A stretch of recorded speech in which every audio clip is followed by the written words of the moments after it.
all of these different players in our West Virginia writing project.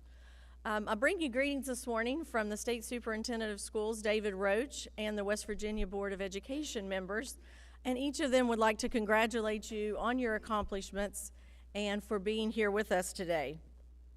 To our young writers, we are all so impressed with your talents and your ability to take the words and put them onto paper in a way that all of us can enjoy. You know, they say that a great author is one that can keep the interest of their reader from the beginning all the way to the end.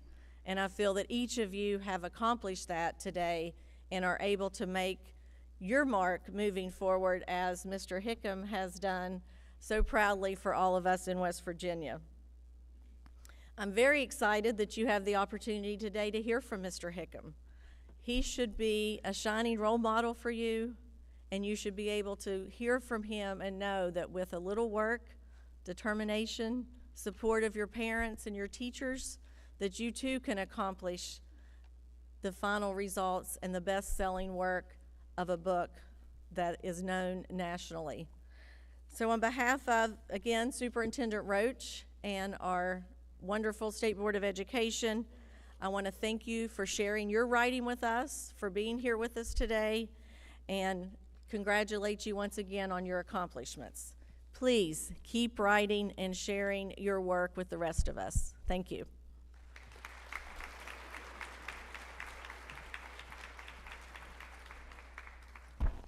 Thank you, Ms. Blade. Much appreciated to have those warm comments from the West Virginia Department of Education. Well, in early October, we begin our discussion about the keynote speaker. There's always a rich discussion about who we should plan to invite. And this year, we decided to reach for the moon, and we sent out a query message to Homer Hickam's manager, Mr. Burke Allen. In short order, we had a reply: let's talk. Many, many email messages, many phone calls later, we found out that it was going to work. We found out that we had support from Marshall University, especially a shout out to the engineering department at Marshall, and the West Virginia Department of Education, and all of these partners working together made it possible for us to have the amazing Homer Hickam with us today. All of you probably know that Mr. Hickam is a native West Virginian who made Colwood, West Virginia, a town known by readers all over the world. He is a decorated Vietnam veteran, a retired NASA engineer, an astronaut trainer, a scuba driver, and oh, did I mention the author of 20 books after he retired from NASA? Homer Hickam may be best known for his New York Times #1 seller, Rocket Boys. That was the basis of that film, October Sky. But you dive into Homer Hickam's books and you'll find a wild tapestry. Dig into them and you're going to meet up with Paco, the space cat who meowed in space. Albert, the alligator who needed to get home, a Montana cowboy hunting dinosaurs, and science fiction that explores, what else? Mining on the moon. So, for all of those dreamers in the audience, all of us who wish to reach for the moon, it is my sincere pleasure to introduce Homer Hickam.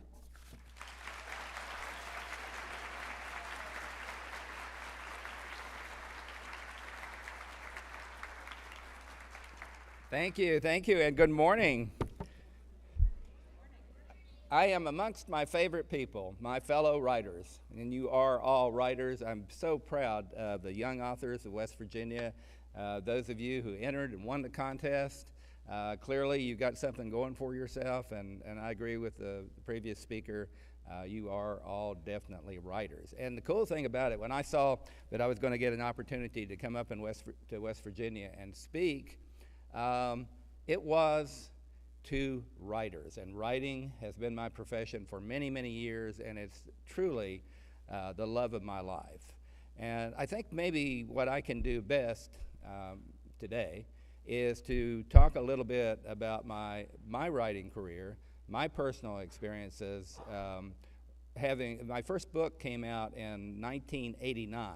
The dinosaurs had just died out, and then we hit the 80s, and so So I've had a long career, but it took a while to develop, as sometimes happens, and you kind of find your pace and the area that you like to write about. So probably it would be best for me to just talk a little bit about how my career has developed over all of these years, and then perhaps if we have time afterwards, we can have a Q&A, and I can answer some of your questions, and you probably have a lot of them. For one thing, maybe I shouldn't even be up here today, since I think a lot of you know that the Writers Guild of America is on strike. So in a way, I'm a strike breaker by being up here, but it's okay because I'm not a member of the Writers Guild of America. Thank you very much. I am a member of the Authors Guild, and the Authors Guild is not on strike, so I think I'm good to go on that. We shall see. All right, so like a lot of you, I suspect, at a very, very early age, I loved to read. I was reading well before I started the first grade there in Colwood, where I grew up. And for whatever, it turned out I was really, really nearsighted. And nobody knew that. So about the only thing I could really do, if I was out in the yard, I would be walking into trees or tripping over rocks. What was the safest thing for me to do was to read. So my mom taught me to read well before I went to grade school, and I read everything I could get my hands on. Anything that they had, I tried to read. Of course, I read all the Nancy Drew mystery books and the Hardy Boy books and the Bobbsey Twin books and all of those. Loved them, absolutely loved them. But I think by becoming a reader, it started to dawn on me that especially when I would run out of books to read. I've read the last Bobbsey Twin book. I want another Bobbsey Twin book. And I thought to myself, well, if they're not going to write another one, maybe I could write one. So I took a turn at trying to write my own Bobbsey Twin book, longhand, of course. Wasn't very good at it, but early on I figured that out, that I needed to learn how to write what I wanted to read if I couldn't find what I wanted to read. In the third grade was the first time I got any kind of notoriety as a writer. Third grade, our teacher was a lady by the name of Miss Catherine Laird, and Mrs. Laird assigned to all of us in the class to write a short story. I'd never written a short story, wasn't exactly sure what a short story was. She said, well, about 5 pages. I went, I can do this. And I decided I was, for some reason, reading about ancient Rome. I don't know why, but I was, and I decided to write a short story about this general named Horatio at the bridge fighting off the barbarians who were trying to invade Rome. Third grade, right? So, but I thought, well, that's kind of interesting, but all he's doing, Horatio, is just waving his blade here and cutting down barbarians. Can I really fill 5 pages full of that? And so I got an idea that, well, I get it. I'm going to have this boy show up at the bridge, this young boy the same age as me, and I had the same name. I was called Sonny back then. Sonny shows up at the bridge, and Horatio says, run back to Rome and get more troops, or the barbarians are going to kill me and cross the bridge. So I had Sonny go back to Rome, but on the way, he met a lady who was selling flowers, and they talked about the flowers for a while, and then he'd wander over, and there was a guy with some donkeys, and he'd talk to the guy about the donkeys, and the guy would try to sell him. So I made the whole thing was about Sonny kind of wandering back to Rome and finally getting the troops. So I think that put some sort of tension in the story. And Mrs. Laird loved that. She read it. She said, I'm going to go upstairs and mimeograph this, copy it, and I'm going to have all the students in this school read this short story. It's really, really good. And she said, as a matter of fact, Sonny, I think that if you worked at it, you could make your living as a writer. And I thought to myself, why wait? I could use the money now. And so I decided to start my little newspaper. We called it the Colwood News, not very original, but that's what it was going to be about. All the news in Colwood. I recruited my ace reporter. He was a boy by the name of Roy Lee Cook. He later became one of the Rocket Boys. And Roy Lee and I started to scout around Colwood, to gather in all the news. And we'd get the usual stuff like, when choir practice was at the church, or when the spaghetti supper was for the basketball team. But everybody in Coalwood knew that. And after a while, we became sort of a national enquirer of Coalwood. We were a gossip rag, okay? And so I learned how to tell a story. Since we had to actually handprint every paper, it meant our stories couldn't be long and involved. So I learned how to tell a story as quickly as possible, just get the meat of the story out. Like we'd be walking along and see Mr. Brown sitting on the post office steps chewing tobacco, and Mrs. Brown we just passed. She was up in the garden working, and so we make a rather interesting little story about that, about why Mr. Brown got to chew tobacco on the post office steps while Mrs. Brown had to work in the garden. And actually, we became kind of a volume business after that. Mrs. Brown loved that so much. She was actually the operator of the mimeograph machine at Coalwood School. So she produced several hundred copies of that for Mr. Brown. We sold our newspaper for a script penny, by the way. And so, which a script penny was worth something back then. You get 100 of them, you got a script dollar. Gosh only knows what you could buy for a script dollar in the Coalwood Company store. Well, my best story, and I was really learning, we were learning how to put together a story and how to make it interesting and so on. And so I happened upon this, so I kept my eyes and ears open all the time, and Roy Lee did too. I heard about this, there was this snake in the yard up from where I lived, and it was kind of an interesting snake. Every day around 2 p.m. in the afternoon, this snake would come out from under the house. It's a black snake. It would cross the yard, go under the fence, go down to the creek, get a drink of water, and go back up under the house. It was clockwork. It was an amazing snake. But it scared the lady who lived in that house a lot, and her dog. And so that lady decided this snake has got to go. This is a crazy, crazy snake. And so she recruited the bravest woman in town. This woman was well known for not being scared of anything. And so that lady came up, and I happened to be right there around that time. Lady came up with a hoe to kill that snake. So waited till 2 o'clock, and here came the snake out from underneath the house, 2 o'clock, and took one look at the lady with the hoe and ran for the creek. And the lady was right behind this snake, and that snake was going, and she's right behind, one step behind. The snake went under the fence. The lady crawled up on the fence, fell off the fence, fell on the back, dropped the hoe, picked the hoe up. Snake was still going, chased the snake down into the creek. The lady ran down in the creek, stepped on a mossy rock. Her feet flew out from under her. Down she went on her back. She fell in the water. A snake kept going. The crawdad bit the woman. The woman got up, screaming, throwing the hoe all over the place. The snake got his drink, turned around, ran back up under the fence, and went back up under the house. The way I told that story, it was like the funniest thing. I mean, we sold hundreds of copies. The only problem was that woman with the hoe that fell down the creek was my mom. So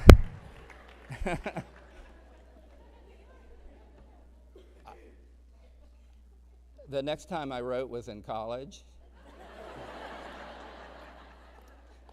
My mom took my First Amendment rights away from me at that point, and the Coalwood News closed down right after that. But I still love to write and read, of course. I read everything I could possibly read. At that time, in the 1950s, when I was going up through school, it was the golden age. There was two golden ages in the 1950s. The golden age of rock and roll, which was cool, but it was also the golden age of science fiction. So I was reading these brand new books being produced by authors like Arthur C. Clarke and Robert Heinlein and Isaac Asimov. But I read everything. I read Steinbeck, I read Hemingway. I just read everything that I could get my hands on. But all of those authors really, really, really knew how to tell a story. And so when I got down to Virginia Tech, where I went to college, I became a writer of a newspaper, the college newspaper column, and started to kind of hone my craft as well as I could there. Virginia Tech's a very, very tough engineering school, so I was also trying to make that other part of my brain work and become an engineer. But the cool thing about, I can kind of jump ahead here a little bit and also back to then. As a budding writer, I was way, way, way, way ahead of all my engineering buddies. As a matter of fact, I ended up writing a lot of their term papers. And that carried on even when I started working for NASA. I wasn't necessarily that good an engineer, but I sure knew a lot of good engineers, and they would come to me and say, "Homer, I can't figure out how to write this paper that I need to present. Can you help me with it?" And I said, "Sure, if you put my name on it too." So that kind of helped my career, and it would help your career a lot. Engineers, by the way, the secretaries there at NASA would complain. Engineers, they think a complete sentence is any series of words, not necessarily with a verb or an adjective, that has a capital at the beginning and ends with a period, or as engineers like to say, a dot. So I was always a leg up on my fellow engineers, being able to express myself and also help them with their papers. But even though when I graduated from Virginia Tech, of course, I had an engineering degree. That's what I was going to be working in. That's where the money was. The first thing that happened to me was I was shipped off to Vietnam, and I spent 6 years active duty in the Army. And when I came out of the Army, I wasn't exactly sure what I wanted to do with my life, but I did know I wanted to continue to write. I wanted to learn how to write, and I didn't know what I wanted to write, but somehow, some way, that's what I missed. I missed putting words down on paper. And so what to write about, how to get going, that was the big question. I really did not know what to do. I tried my hand at writing little short stories and going to some of the little literary magazines at that time that pay you about half a penny a word. I didn't care. I just wanted to get published. And I wasn't very, very successful at that. I did get some good feedback from some of the editors. At that time, there was no internet, no email. Everything was done through the Postal Service. You would write a letter to this little literary magazine and say, "I got a short story, and this is what it's about. Would you be willing to look at it?" 2 weeks later, a letter comes back, "Yes, we'd be willing to look at it." Then you send the manuscript off. 2 months later, the manuscript comes back with a nice little rejection slip on it, and you think, "Okay, where else can I send this?" Or sometimes there'd be a helpful little note down there that said, "We love this, but it just didn't quite suit us," and maybe a little helpful note on maybe that character didn't make sense or whatever it was. So that was kind of nice, but it took a long time. Everything started getting stretched out. And it looked like to me that I was not going to be able to get published in these little literary magazines because it just took too long. And I just didn't know how my career could possibly develop like that. But then I fell into a wonderful situation. I became enamored, obsessed, if you will, with scuba diving, of all things. I'm a West Virginia boy from the mountains. The Army, in its wisdom, after Vietnam, sent me to Puerto Rico. And in Puerto Rico, I learned how to scuba dive. And I absolutely just fell in love with it. And then after I got out of the Army and came back to Huntsville, Alabama, worked for the Army Missile Command, I decided I wanted to keep scuba diving, and ultimately I became a scuba instructor. In that process, I started reading these magazines, scuba magazines, which I felt were awfully written. Most of them were written by scuba divers and scuba instructors that had no background in literature or anything else. They were kind of writing these stories at about the level of the engineers that I knew there. And I thought to myself, you know what, I think I can do better than that. So that was it. Okay, so now I had a topic that I was completely obsessed over, that I knew almost everything about. Now I just needed to carve my little niche out of there. So what I noticed was what they were missing in a lot of this was they were diving on these old shipwrecks, and they would just write about, they went down, they saw a grouper in the hatch, and the stern was over here, and some of the spars was over there, and there was sand, and maybe a shark swam by, and that's what the article was about, but nothing about what that ship was. What was that ship? Why was it sunk? I was curious about that. So that was a little niche I started carving out, was diving on shipwrecks. And pretty soon, the magazines of the day, the Skin Diver magazine, Sport Diver magazine, Diving USA, started to learn of me that not only was I a pretty good writer, but that I also delved into the history of these wrecks and actually brought alive the old captain that sailed into the rocks or was sunk by another warship, whatever it was, what its cargo was, what was possibly up under the sand. And all of that was of interest to them, and I guess I wrote it well enough that I really started, I got the reputation of being the go-to writer for underwater wrecks. And it was great. So almost anything I wrote and had time to write. First, of course, I had to go actually dive on that wreck. That took a while. And doing all again, you didn't have the internet, so I couldn't Google that wreck to see what had happened to it. I had to hit the libraries, and I had to learn folks up at the Library of Congress to get out some of the really, really, really old history books and manuscripts and so on to find out what had happened. The National Archives.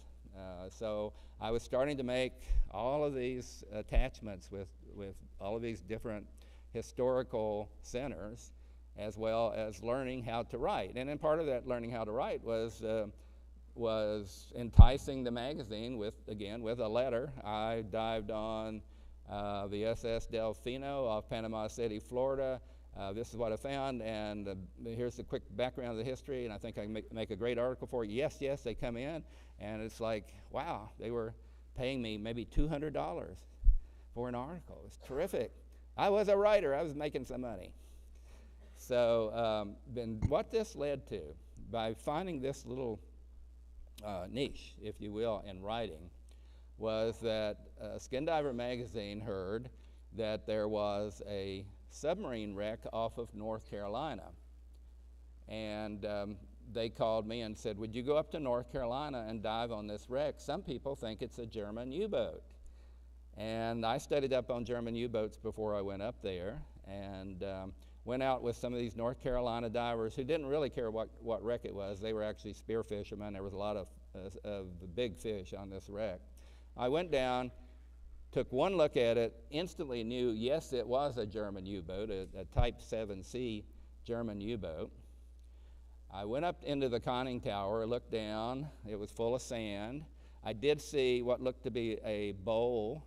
I thought, oh my goodness, this is going to be, what a great souvenir. I'm going to get a German bowl out of the conning tower of this U-boat. I reached down to pick that bowl up, and what came up in my hand was a human skull. As a writer, I instantly thought, this is going to make a great article. Why was there a human skull in a conning tower of a German U-boat off North Carolina? Why? No clue. And so, but I had made all those contacts out there and in these historical centers, so I started gathering in all of this information, writing all kinds of articles about the great big battle they had off of North Carolina during World War II. And by the way, as a little aside, while I was writing these articles and getting published in now places, not just scuba diving magazines, but really, really good magazines like American History Illustrated or the Smithsonian magazine, I started getting letters from this insurance broker in Maryland. And he said in the letter, he said, "Oh, I read your articles. You're a really good writer. I love what you wrote. I'm interested in writing a book about submarines. Would you mind if I called you?" And we talked about submarines. And I went, "Oh, yeah, sure." So the guy called me, and he kind of picked my brain about what I'd learned about submarine warfare. And he did that a couple of times till finally I realized, you know what, this guy's just, he's taking advantage of me. He's not doing his own research. He's just picking my brain and taking my research. So after a while, I just stopped answering his calls. By the way, his name was Tom Clancy.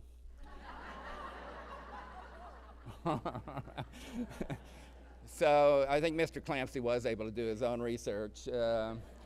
As a matter of fact, I have a first edition, Hunt for Red October, signed by Tom Clancy to me, thanking me for helping him. You will know when I die because that is going to hit eBay. My wife will have that on eBay so fast. Oh, you run into all kinds of guys. I mean, who would think an insurance broker in Maryland would become not a million seller, but billion book seller, Tom Clancy. But he was dedicated to his craft, and he realized that he needed to do all of his research. But I have to tell you that when Tom and I were talking about writing in the long form, what I call the long form, and that is writing books, novels, or histories, it's not all this technical detail that we were amassing at that time. I was amassing about German U-boats and American destroyers and Coast Guard vessels, and he was, without me knowing it, what he was really gathering together was all this information on nuclear submarines. It's not that's going to make anybody want to read your book and turn the page. What people are really interested in, and writers take note, what people are really interested in is other people. You can have the best plot, you can have the best history, you can gather all the research in the world, but if you don't make your characters somebody that you care about, then they're not going to turn the page. So bringing those people alive on the page is what you have to learn how to do, ultimately. So this was in my mind when I wrote my first book. It was a book called Torpedo Junction, and it was about the German U-boat war up and down the East Coast. What I realized as I was going through sinking ship after sinking ship after sinking ship was that it was kind of redundant. It was interesting in a way that these ships were being attacked and sunk, and the U-boats were also being attacked. But what people were interested in is other people. So I came across the story of this little Coast Guard cutter, the Dione, which was our only little warship out there off of North Carolina. Well, all these U-boats were coming in, all these ships were being sunk, and thank goodness a good part of the crew was still alive, and I went out and interviewed them and gradually realized that the crew of this little cutter was going slowly insane. All they could do was run from sinking ship to sinking ship to sinking ship, recover bodies, and they didn't have the capability of really fighting these U-boats. So they were my touchstone. I kept going back to them so that the reader could see how that crew, when they started off young, excited, oh boy, we're going into combat, and by the end, they were completely, totally, utterly exhausted and just a little crazy. And that is why, and it was published by the Naval Institute Press, which was also Tom Clancy's first publisher. But that is why the book was so successful. It was because I was able to capture, remembering what people are really interested in is other people, capturing the lives of that crew, personality by personality, from the captain on down to the cook, and how they were being challenged every day, evolving every day into something that even they didn't recognize at the end. So that worked, and that was in the back of my head, always to make whoever's in whatever I write interesting. So after Torpedo Junction came out, which took 15 years of research, I got really, really busy at NASA. I was over in Japan back and forth a lot. Ended up going to Russia a lot. So that kept me busy. So I went back to the short form and started writing articles, this time about the space business, since that's what I was involved with, including working in the neutral buoyancy simulator. It's a big underwater tank with astronauts like Story Musgrave to go up and rescue the Hubble Space Telescope. A lot of interesting things were happening for me, but I wanted to continue to write. So I ended up writing a number of articles for Smithsonian Air and Space magazine, and about space. And one night in December of 1994, I got a call from Pat Trenner, who was the editor of Smithsonian Air and Space, and she said, Homer, we're going to press in a couple of weeks, and we realize that we're short. We need kind of a filler article. We need 2,000 words, and I told my staff that you were a fast writer, so she didn't say good writer, she said fast writer. You're a fast writer, and I need 2,000 words from you. Can you have them to me tomorrow? Now we're into the email territory, okay? Now we got the internet and all that, so I can do that. I don't have to write it and then mail it up. So I didn't have anything. I hadn't been working on anything, but I looked across on my desk, and there sat, as a paperweight, the only artifact I had left from the days when I grew up in Coalwood, West Virginia, and a few boys and I built rockets. And I looked at that rocket nozzle, and something clicked in my brain. I actually think God sent an angel down and whacked me upside the head. And I said, Pat, I could write you 2,000 words about when I was a boy in Coalwood, West Virginia, and I built rockets. And I have to tell you that Pat Trenner was completely, totally, utterly underwhelmed with this idea. But I did it anyway, and I did crank it. I am a fast writer, so I cranked out those 2,000 words, and as I wrote those 2,000 words, I remembered, oh yeah, there was the other boys. There were Roy Lee and Sherman and Odell and Billy, and oh yeah, there was Miss Riley, our science teacher. Oh yeah, she had Hodgkin's disease. Oh yeah, and Mr. Turner didn't like it that we were doing that. He said we were the bomb squad in the high school. And then oh yeah, my dad was against it. Oh, my mom helped me. Yeah, I remember. Oh, I blew up her rose garden fence. Oh my gosh, you know. And so all of that just started tumbling back in my brain, and I wrote those 2,000 words and sent it up there. And Pat called back the next day and said, Homer, this is good. Have you never written anything about this before? And I went, no.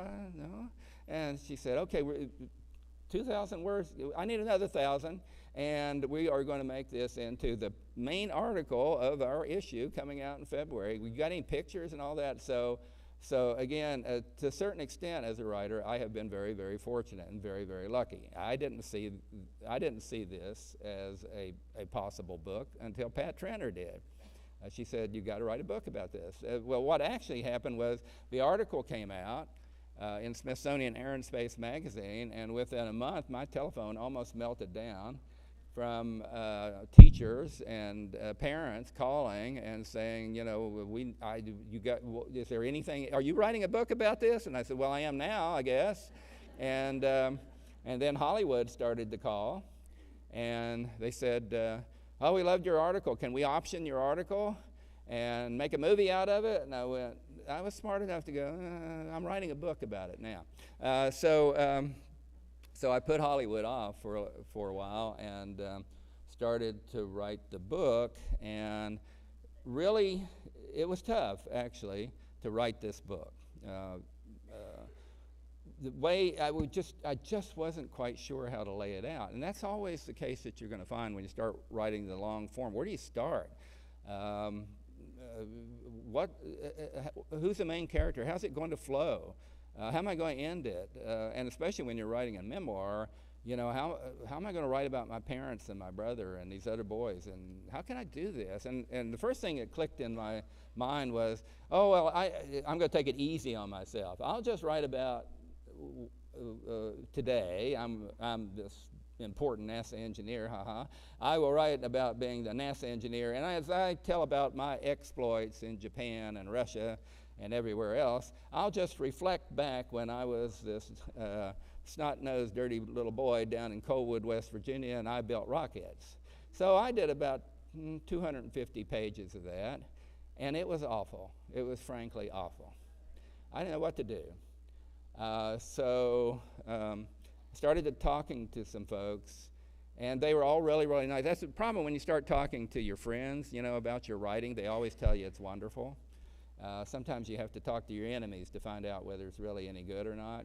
Actually, I did end up talking to a very, very good friend, but she was friend enough to be extremely honest with me. I'd sent her the manuscript, and she was a professor at Ohio University, graduated Big Creek High School and Marshall University, Emily Sue Buckberry.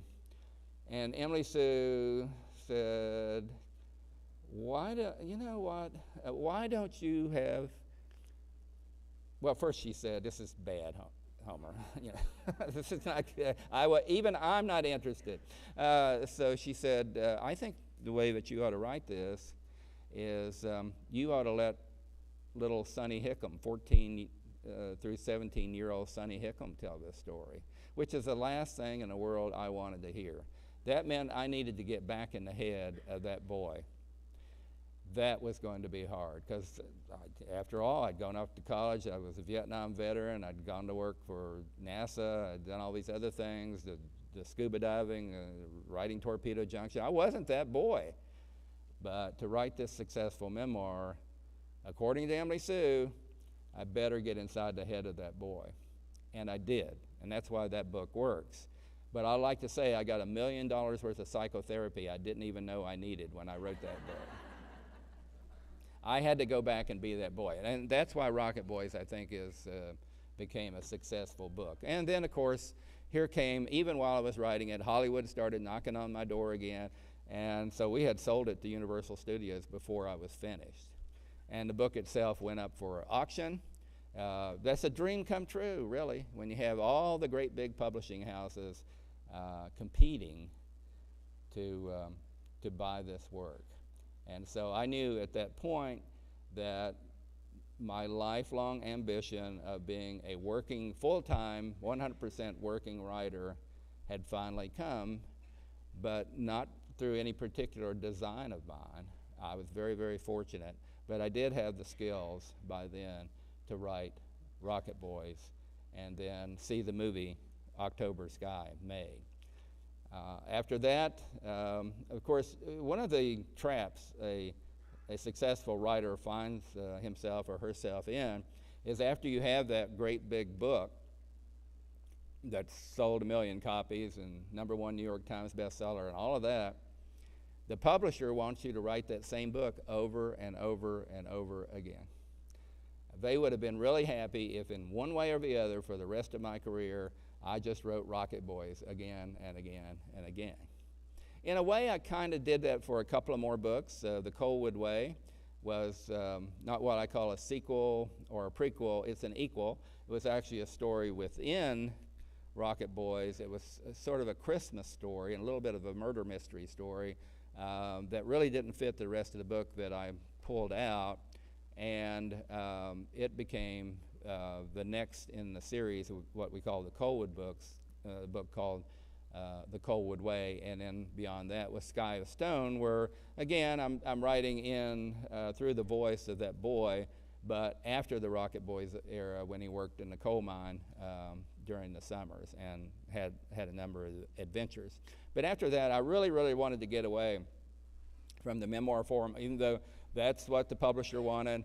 And I knew that I was going to have to change publishers if I was going to write anything else. And I had gathered in all this material when I'd written Torpedo Junction about life along the Outer Banks of North Carolina during World War II. So that started a new series of books with St. Martin's, started with The Keeper's Son, and went on to The Ambassador's Son, and then went to The Far Reaches, a very successful trilogy beyond that. And I just started branching out and wrote whatever I wanted to write.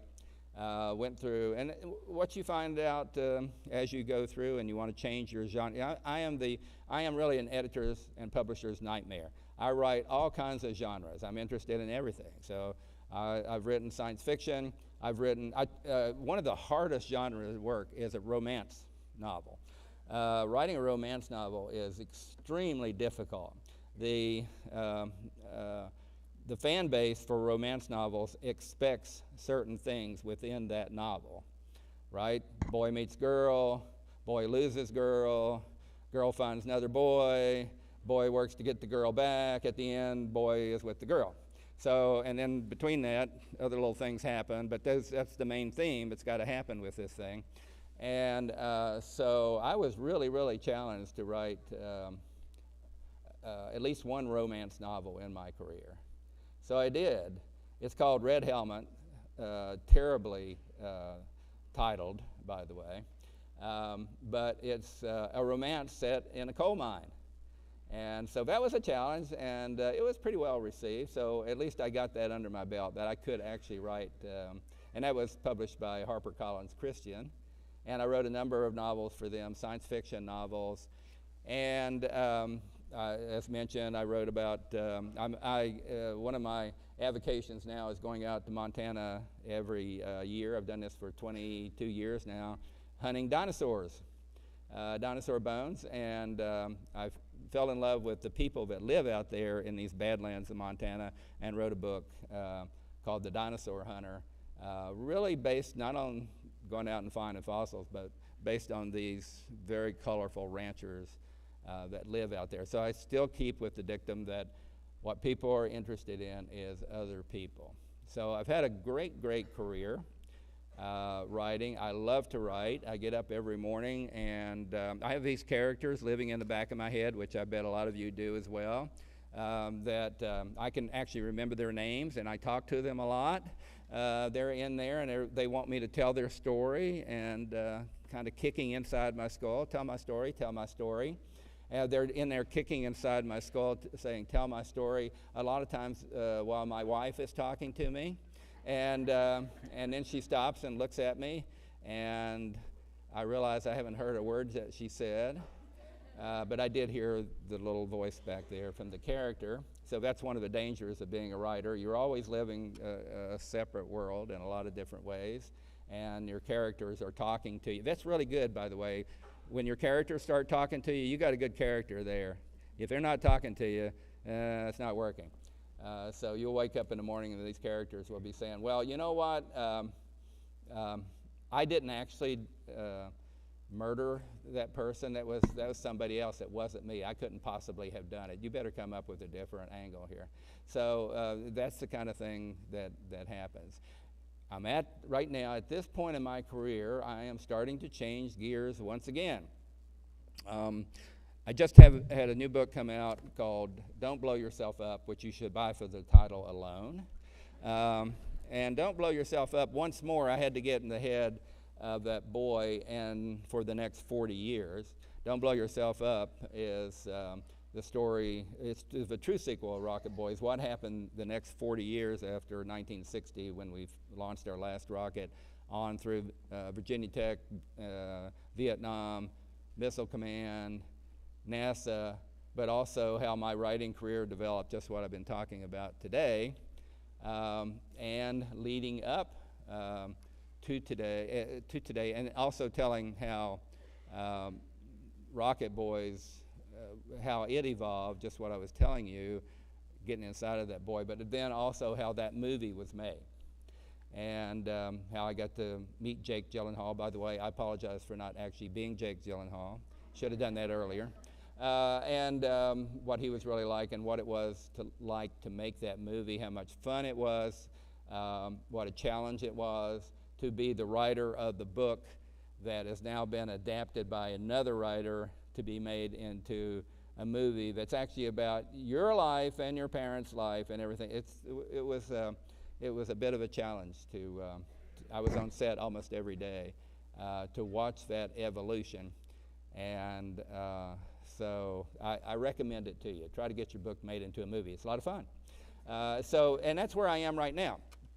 So when Universal Studios bought the rights to Rocket Boys, they also embedded in all that arcane legal jargon in that contract, they also bought the rights to the characters, which meant not for writing more books about them, but making more movies about them or TV shows or anything else. So I realized when I wanted to get the other books made into movies that Universal Studios owned the rights, and they were very, very jealous of those rights. That meant they owned me, they owned my mom, my dad, they owned Roy Lee, they owned Sherman, they owned Billy, they owned every person in Coalwood. And nothing could be done to make another film based on it. So even though October Sky, extremely popular movie, every substitute teacher in the world shows October Sky. I know, I hear complaints from Chinese students, and everybody's like, I'm sick of your movie. I've seen it too many times. About 5 years ago, I went head-to-head with Universal, and they needed something from me at the time, fortunately, and we were able to come to an agreement where they gave my characters back to me. And so now I have them, and what to do with them. Writing a screenplay, which I suspect that a lot of you are interested in doing, turns out to be a completely, totally, utterly different art form from writing a novel.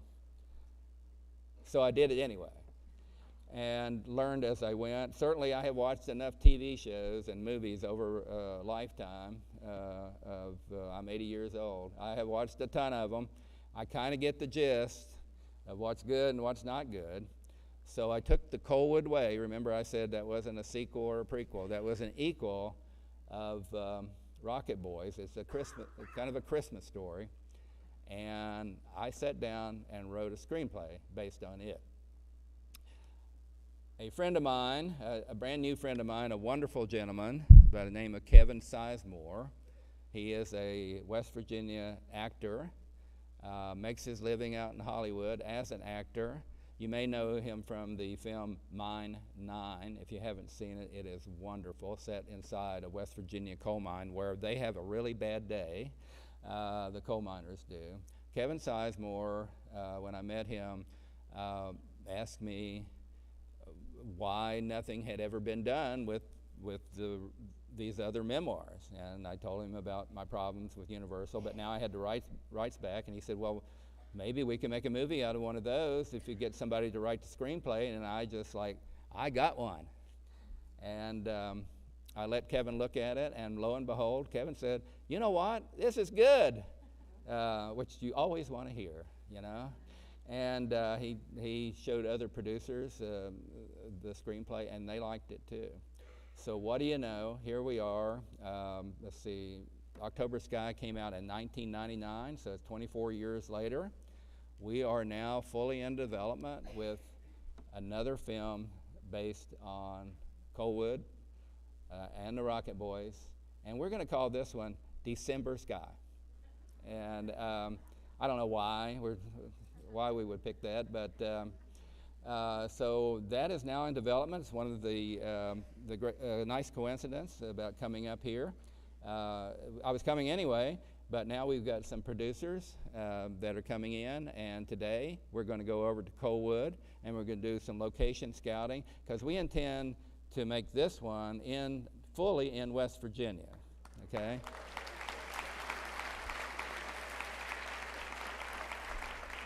And we want to engage as many West Virginians to get involved with this. We're going to have casting calls and everything. And the main thing I want to impart to you, though, is that as my career has evolved, all of literature has evolved. The way publishing happens has evolved. The way movies now are made. That's why the WGA is out on strike, is because of streaming now. There's actually artificial intelligence getting involved with writing scripts and everything else. The world, I can stand up here, which I've just done, and tell you my career, it may not be applicable to you at all, except that you have to have the confidence that you are a writer and that you can at first just fill a small niche as a writer and allow that to expand. But you have to be very, very flexible now. So what we're seeing, just for your edification, what we are seeing right now is a huge shakeout in the arena of literature and book writing. We're seeing those great big New York publishers that I just so hungered to get my books published by, the Random House, the Doubledays, the HarperCollins, the St. Martin's, Simon & Schuster. All of those big houses are starting to break apart. And whether we like it or not, they no longer are always the kingmaker. What we're seeing is all those big publishing houses start to break themselves down and send out little satellite publishers to places like Nashville, Charlotte, and Orlando, and Dallas, and they're in West Virginia as well. All these houses are breaking down into smaller and smaller publishing houses. So you don't necessarily have to go to the great big publishing houses now to have a bestseller. What you do have to do is to study the market. And whatever genre you're writing in, study, read a lot of books in that genre, whether it's romance novels, science fiction novels, historical fiction, histories, memoirs, whatever it is, you need to study and read a lot of those books before you ever put the first word down.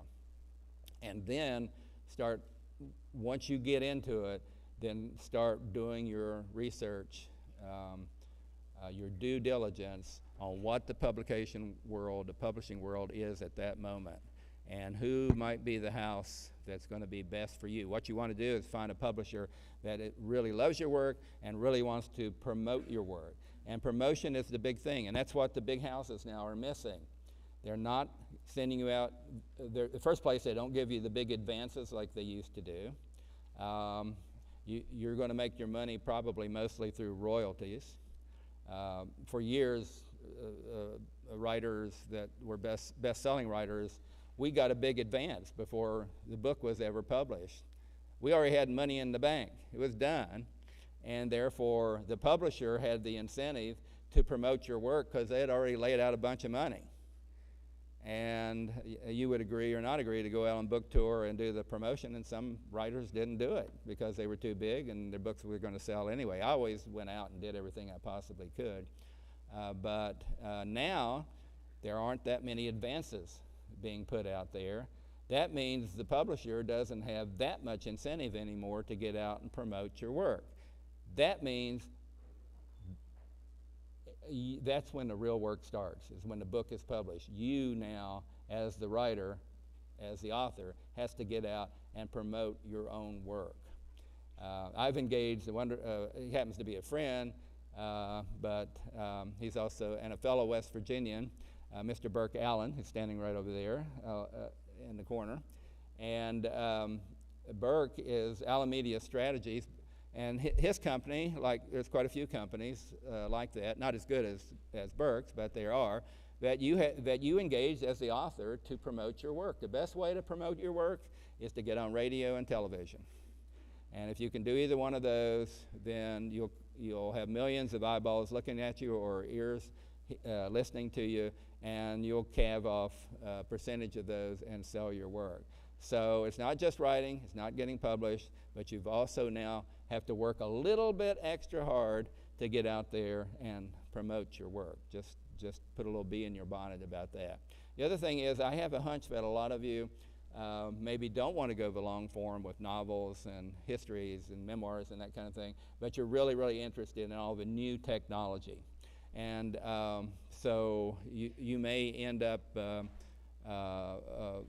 writing in that arena, what they used to call video games, that kind of thing. You might be writing that in that area, or you want to take a turn at screenplay writing and cartoons or whatever it happens to be. So there's blogs. There's just so many new arenas of writing that are starting to evolve. So you want to be open to that, and whatever you like is probably what you want to continue to write in. There's also all kinds of writing jobs that are going to become open as technical writers. Again, writers don't know, or engineers don't know how to write.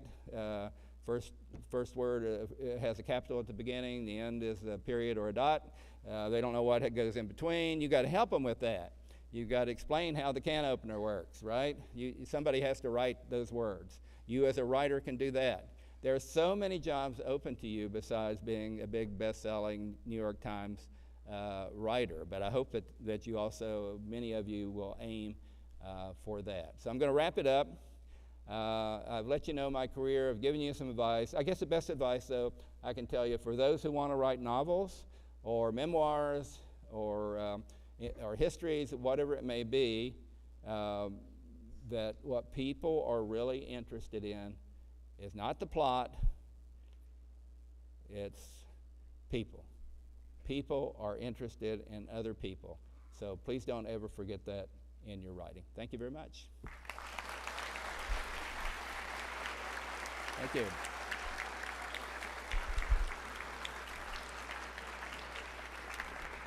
Thank you. Thank you. Did we want to have a okay. Okay. All right. Great. Thank you.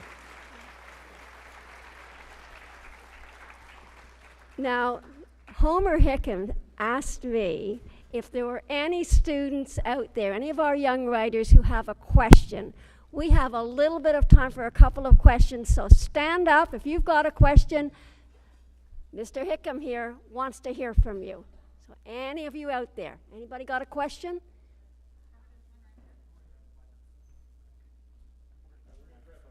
Perfect. Okay. While we're doing that, guys, my name is Burke. I'm Homer's manager. Homer is far too loud to tell you this. So I will tell you, and our writers, the writers in the room, raise your hands, please. Writers, Homer Hickam came from McDowell County, West Virginia. He came from a place that was tough. Check 1 2. Check 1 2. Thank you. He had an opportunity that each of you do. It doesn't matter where you begin in life, it's where you end up. And Homer Hickam has been able to do amazing things, and each and every writer here can do that too. So a round of applause for Homer. Thank you, Burke. All right. Madison, you have a question for Homer? Was there ever a time you believed you weren't going to make it as a writer because you thought it wouldn't be a profitable career path? Was there ever a time that I thought I wouldn't make it as a writer? No. Perfect. I didn't necessarily know that I was going to be able to write a bestseller and bestsellers after that, but I just loved writing so much. Success was getting published, even in the smallest magazine. Success, of course, was finding a publisher to publish my first thing, Torpedo Junction. That was success, no matter how many copies were sold. So a lot of it depends on how you define success. I think as writers, we write to be read, and of course, to be read, we need to be published. By the way, of course, these days there's also self-publishing, and there's nothing wrong with that. You go out on Amazon and other places and self-publish, and then get out there and promote if your writing's good enough. A lot of self-published books sell a lot of copies. So it kind of depends on how you define success. But I always felt that I would find my niche, and I had the confidence that I was after all, my third grade teacher, Mrs. Laird, said someday I can make my living as a writer, so I believed her. So Homer says you can do it. And by the way, that Hollywood actor Homer was talking about, Kevin Sizemore, is from Mercer County, West Virginia originally. He's been in dozens of movies and TV shows.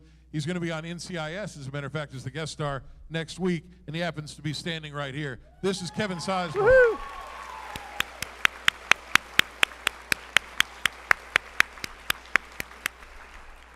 And Kevin is another example of you can start anywhere and make your dreams happen. And right now, so he doesn't get above his raisin, Kevin, can you take the microphone to the person that has the next question? They're way over there. I have to work. Put Kevin to work. Is there a chance we can get this microphone turned up just a tad? I don't know which mic it is. It is audio, AUD2, audio 2. I don't know if you can control that up there or not. Thank you so much. Hi, everyone. Hey, round of applause for Homer Hickam.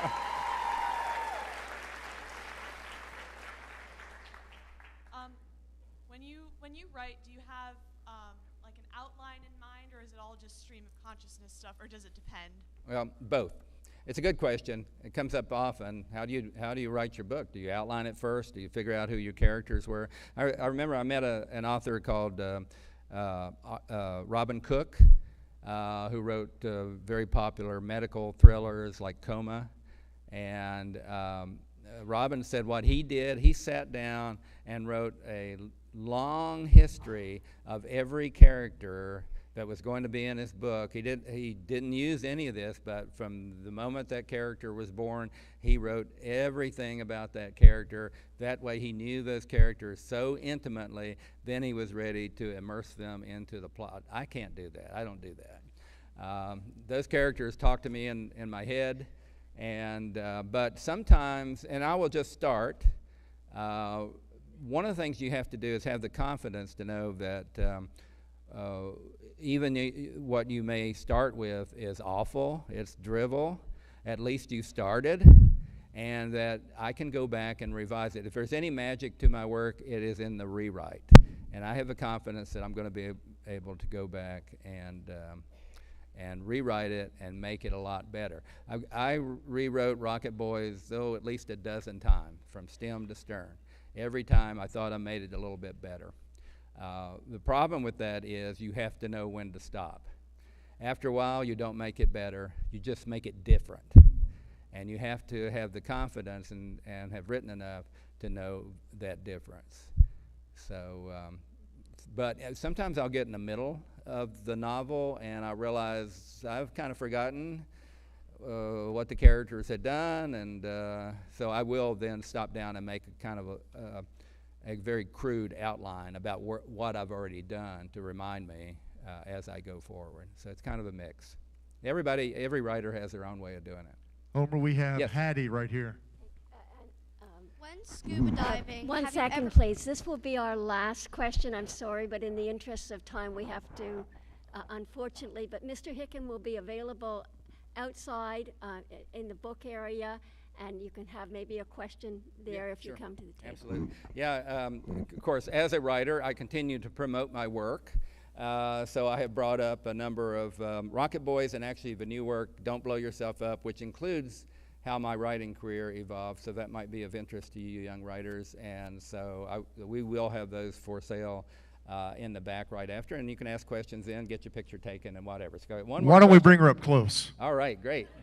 Now you can ask him your question that way. Here you go. So have you ever, when scuba diving, encounter a shark?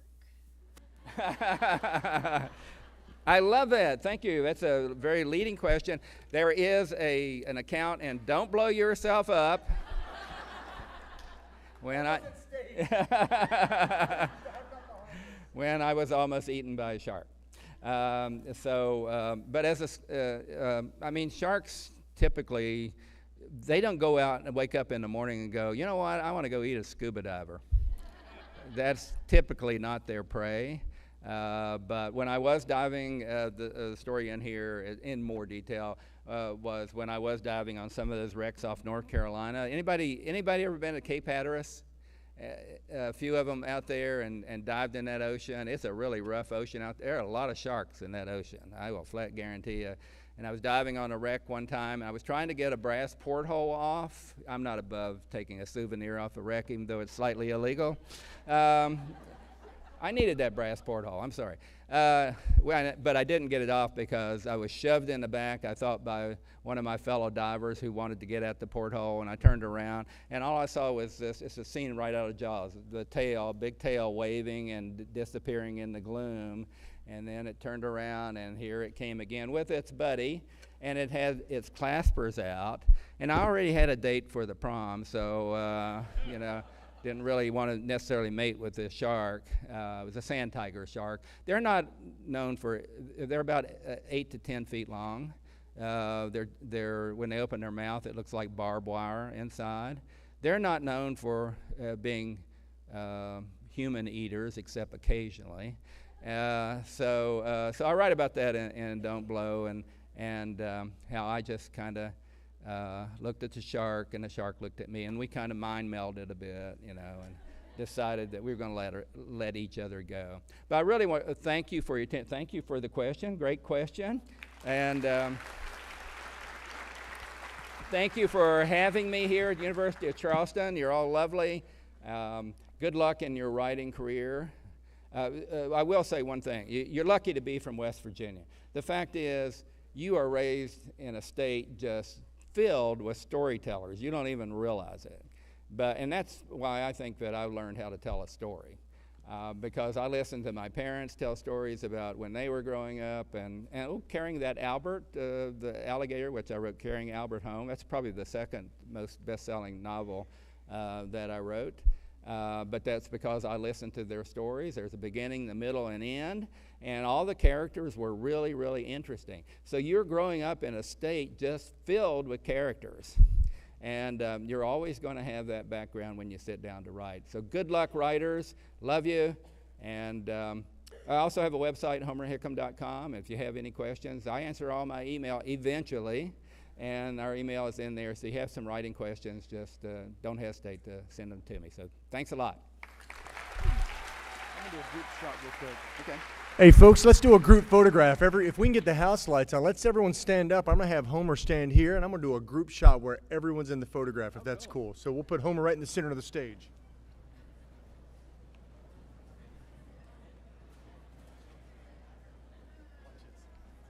Okay, so I need everyone to get really... I'm just kidding. Never mind.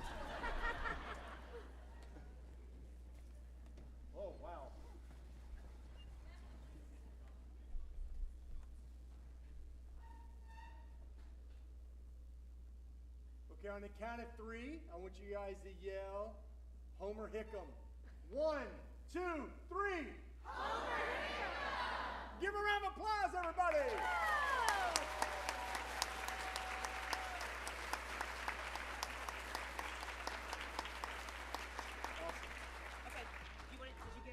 We'll see you guys over there. He'll be signing autographs and selling some books, and thank you guys for coming. Okay. Thank you, everyone. Please have a seat. Thank you, everyone. And thank you, Homer Hickam, for this amazing presentation. We have a full day for our young writers, the teachers, and the parents, and we want everyone to have a joyful day and a safe day. I want to go over the schedule a little bit so everybody knows where they're going to be next, and knowing where and when things are going to take place will make everything run more smoothly. If you look around the room, you'll see people with white t-shirts on. There are volunteers. If you have any questions at any time, grab one of them. They can help you with any questions you have about where things are at or how to get somewhere.